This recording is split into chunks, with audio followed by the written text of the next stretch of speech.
Hi everyone. Today we're going to be rounding off on memory virtualization by looking into the topic of swapping. And this is basically just looking into how our hard disk, or like long-term storage, is used to help support our memory, our RAM. So in part one of today's lecture, we'll be looking at swapping itself. What is it? How is it implemented? Stuff like that. And in part two, we'll be looking at looking into cache management and how swapping is incorporated and how it ties in with that as well. So as usual, a little recap from last week. We learned about paging, which was like that more advanced way of doing something similar to segmentation, where we divide our address space into these fixed size units called pages, and our physical memory space into page frames. We looked at how to translate from virtual addresses to physical addresses using the page table, as well as we also needed to know the sizes of our address space as well as pages and stuff like that. We also demonstrated through a somewhat complex example how we require 2 memory accesses per one actual access. And this is now because we have to address that page table of the process itself. We also learned about how the translation look-aside buffer could be utilized, is utilized to optimize this problem of 2 memory accesses. Finally, we looked at a different policy. We looked at different policies that are used to manage what happens when the TLB is full. So these were our replacement policies. And that was all we handled last week. So there's going to be a couple things in today's lecture that ties into like replacement policies and stuff like that. So it all kind of ties together, and it's a little bit more of a reiteration than learning something completely new. Okay, so far we've only focused on a memory hierarchy that kind of looked like this. Involving around about 3 different concepts. The one being registers, and these were like our actual physical devices that stored information in our CPU. Like the program counter was stored in a register. What user mode or kernel mode we were in, so our mode bit, and different stuff like that. And then we also had the cache, which was like a step down from the CPU, but still in the CPU. And this was our TLB that we looked at last week. Just a faster form of memory that's closer to the CPU. And then obviously the third component being our memory. So now, if we're learning about swapping, swapping involves us expanding this hierarchy out a bit to include our long-term persistent storage, so our hard disk. And the reason for this is that our operating system needs a place to stash away portions of the address space that currently aren't in great demand. So what do I mean by portions of the address space? Well, it's simply pages. So operating system needs a place to store very rarely used pages on the hard disk. Like the notes say, in modern systems, this role is usually served by our HDD. You can also use like an SSD, but it's our persistent storage. So what is swapping? Well, swapping is simply a mechanism in which a process can be swapped temporarily out of main memory and basically moved into secondary storage, which is our hard disk. And that process makes that memory now available for other processes. So it's just like a temporary storage location for processes in memory. And the way we're going to be looking at it is basically a temporary storage mechanism for pages that we have in memory. And then at some later time, the system will then swap back the process from the secondary storage to the main memory. So once maybe memory's freed up a bit, we can then swap back what we've stored in our secondary storage back into memory. So why would we need swapping? Well, the simple case is, well, what if our memory is full? And when this case arises, well, what do we do when we want to run a new program? Where do we store this new program? Because obviously the memory is full, so we can't store it there. So what do we do? And the other case would be, well, if memory is full, what happens if a running process is requesting to allocate new memory? So like somewhere in the program, you want to define a new array or something like that, you would need to expand the heap out a bit. Well, what happens if our memory is full? We can't do this. So that's why we need swapping in these cases where our memory is full. Okay, so now we're going to get a little bit more into how it works. Well, swapping makes use of a swap space. So it's just like a space in storage, which allows the operating system to support the illusion of a large virtual memory for multiple concurrently running processes. So now if you think way back to that introductory lecture where I talked about like the roles of the operating system, and the one was that illusionist, and the illusionist role was to, you know, provide the illusion that the a process running has dedicated usage of the CPU, like it has a CPU all to itself. It has all the memory in the world, and basically has all the resources it would ever need, right? That was the role of the illusionist. Well, this swap space and swapping concept, you know, falls directly into that. So it is in this swap space where everything gets moved to. So how it works is, well, we reserve some space on the disk for moving pages back and forth. And this is our swap space.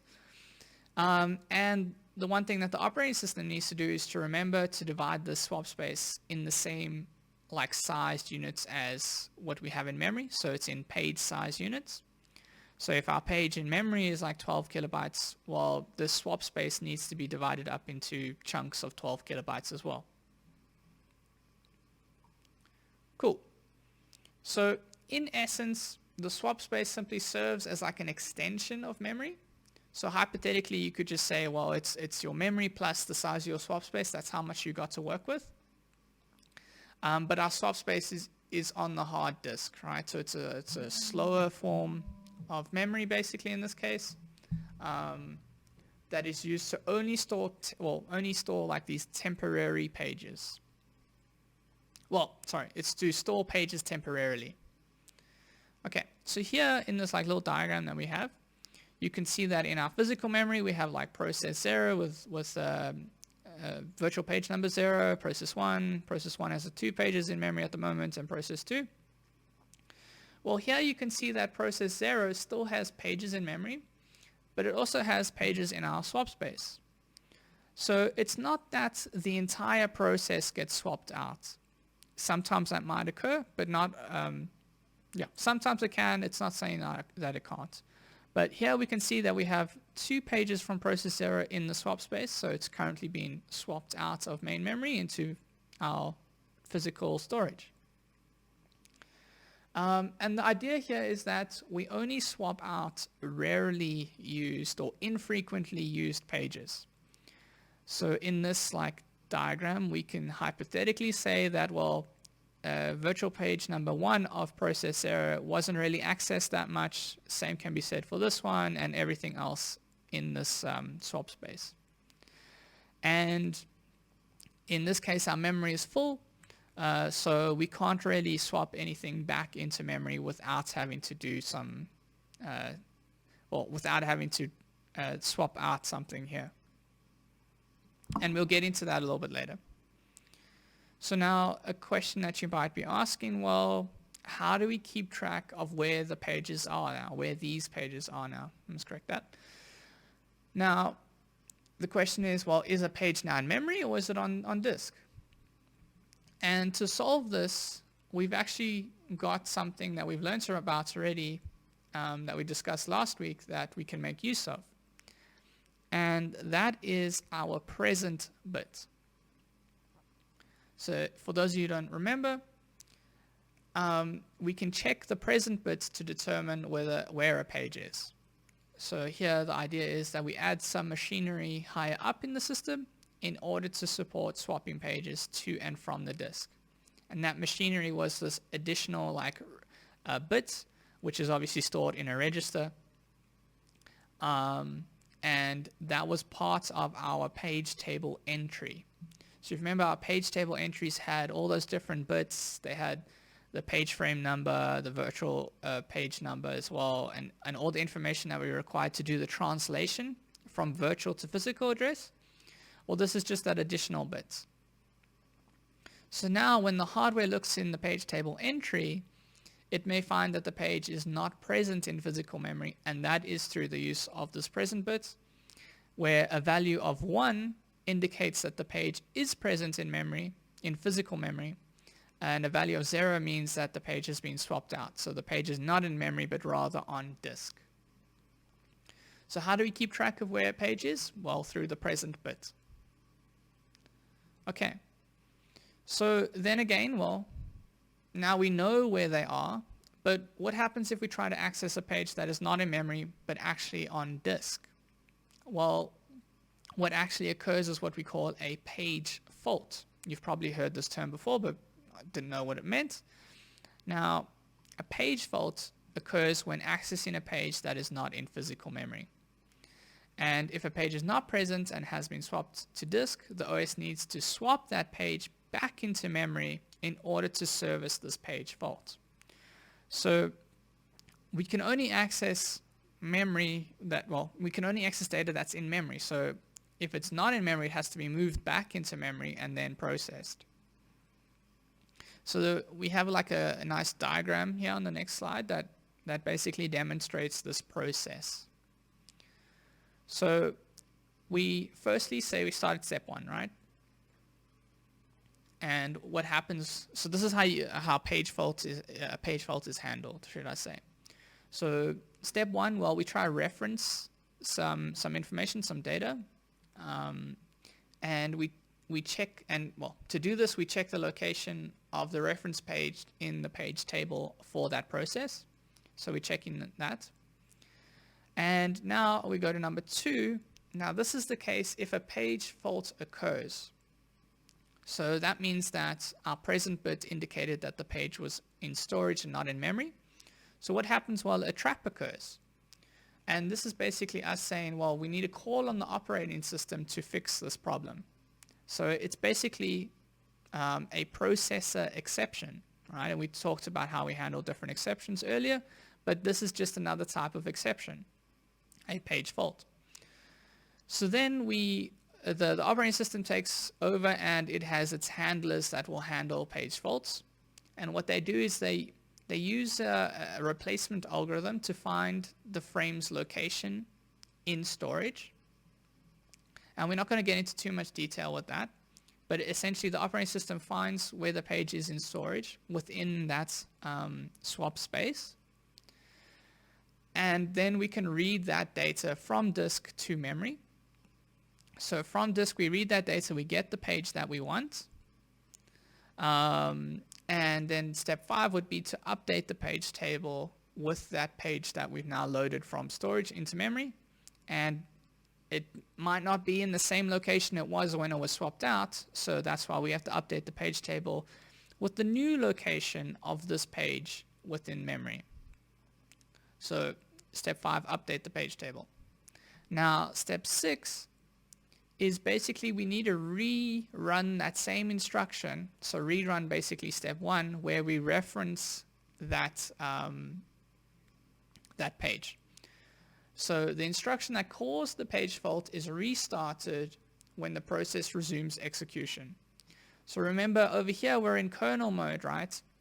And basically the processing of that instruction, or that process, is paused while we handle the exception. And then now after this is updated, we swap back into user mode, and then we can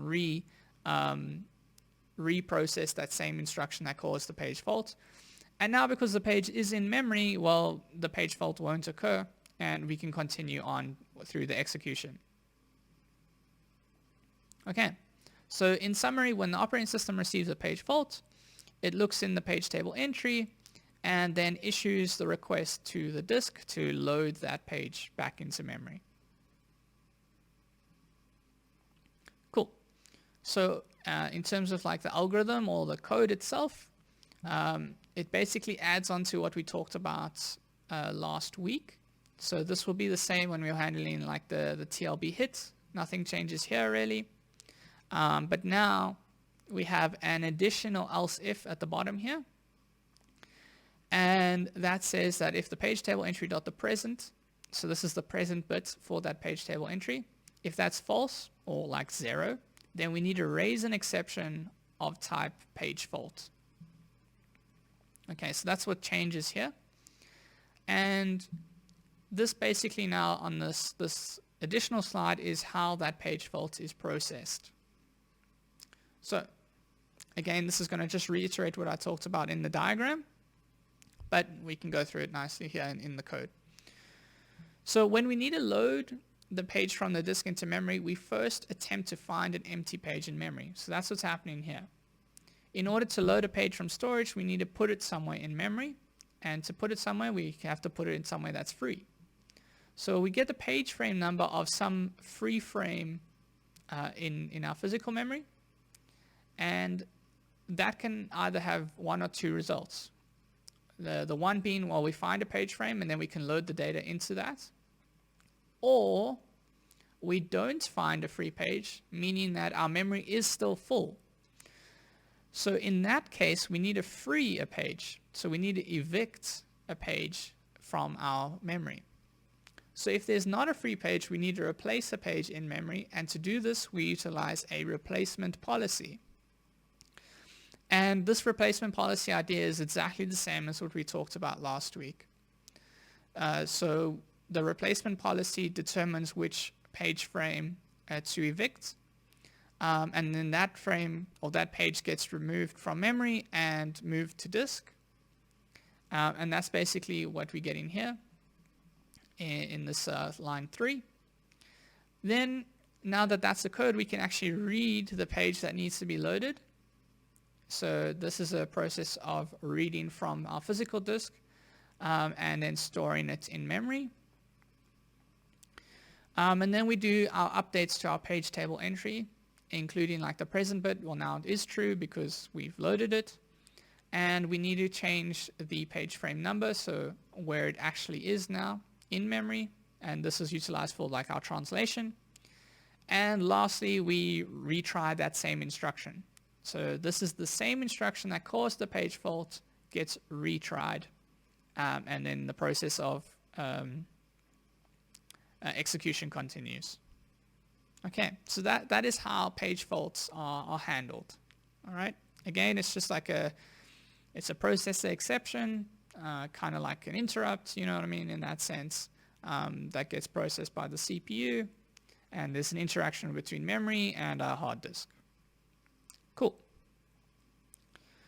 So back to this slide here, what if memory is full, right? So we're going to be looking at our replacement policies a little bit more today as well. So the operating system likes to page out pages to make room for new pages the operating system is about to bring in. So when memory is full, we page out pages and we bring in new ones. And the process of picking which page to kick out or replace is known as our page replacement policy. So when do these replacements actually occur? Well, the OS will wait until memory is entirely full and only then replaces a page to make room for another page. So when you've utilized all your memory, then you start thinking about using our hard disk to store those rarely used or infrequently used pages, or infrequently accessed pages. But this is slightly unrealistic, and there are quite a few reasons for the operating system to keep a small portion of memory free more proactively. And this is to ensure that, well, when new processes are started, that there is still some memory available, as well as for its own operation. The operating system might need to increase its own heap size or decrease that type of thing. So there needs to be some space available. So in order to accomplish these more proactive memory management schemes, we use more advanced replacement policies. Okay. And additionally to that, so I kind of forgot this, we have these two like processes that are running in the background. And the one is called a swap daemon. And what it does is it says, well, it sleeps most of the time. So it means it's inactive most of the time. But when there are fewer than this constant, so fewer than this free page load variable, which is initialized when you boot, when there are fewer than this number of pages available, it will run and it will be responsible for freeing memory. So the swap daemon runs when we get to some threshold of pages so we get to this threshold where there aren't many pages remaining that are free, and then it will begin thinking about which pages to free. So this thread will then evict pages until it gets to another constant of like X number of pages available. Okay, so it's basically just a management like process that runs in the background, maintaining a level of number of pages available in our memory. So just in terms of like a definition, a daemon in computer program, in like operating systems specifically, is a program that runs as a background process rather than being under the direct control of like a user. So it's like a background running process.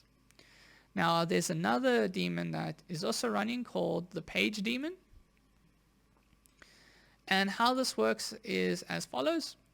It performs the same task of like maintaining a set number of like a set threshold of pages available, but its job is to check which pages can be discarded. So discarded is different to swapped. Okay, and I'll explain why. So these pages that can be discarded are pages that can only be read. All right, they can't be written to, so they can't basically be changed in memory. So yeah, like I said, these pages therefore will never change when loaded into memory. And because they never change, therefore instead of moving them to the swap space, you can just discard them. So you can just remove them from memory. And then when the time comes when they need to be re-accessed, you can simply read them from their original storage location on disk. So an example of a page that can be discarded is, say, your machine instructions for a process, right? Say all your machine instructions for a single process are stored in a page.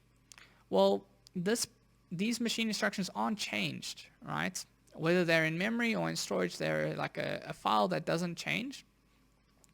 So there's no point in swapping it to like a special swap space in the physical, in storage, when you could just use the original file that you loaded the first time. Okay, so this is this idea of pages that can be discarded are just simply removed from memory and then reloaded from their original file, not from like some swap space. And that's because they don't change. Okay, so that is going to make up our first part of today's lecture.